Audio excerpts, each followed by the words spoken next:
Հարգելի հայ վարորդներ, հարգելի հայ ժողովուրդ, այսօր հոկտեմբերի 20-ն է ու ոնց հասկացանք ամբողջ պետական ապարատը զբաղված է Վարդան Ղուկասյանի ձերբակալությամբ, այսօր ոչ մեկ ուշադրություն չդարձրեց, ոչ մեկ ոչ մի լուրջ արձագանք չտվեց հայ վարորդների բողոքի ակցիային, ընդամենը պատասխանեցին, որ այդ հարցը փորձում ենք լուծենք, բայց այդ պատասխանը մենք մի շաբաթ առաջ ենք ստացել, ուրեմն ոնց խոստացել էինք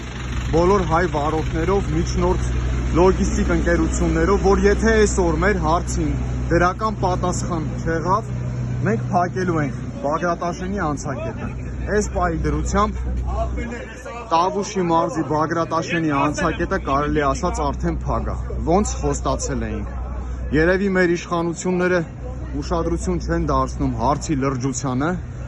զբաղված են կամ լայվերով, կամ ստատուսներով, կամ էլ հեծանիվ քշելով։ Մեր հորդորն է պարոն վարչապետին, որ մաքսիմալ ուշադրություն դարձնի այս խնդրանքին։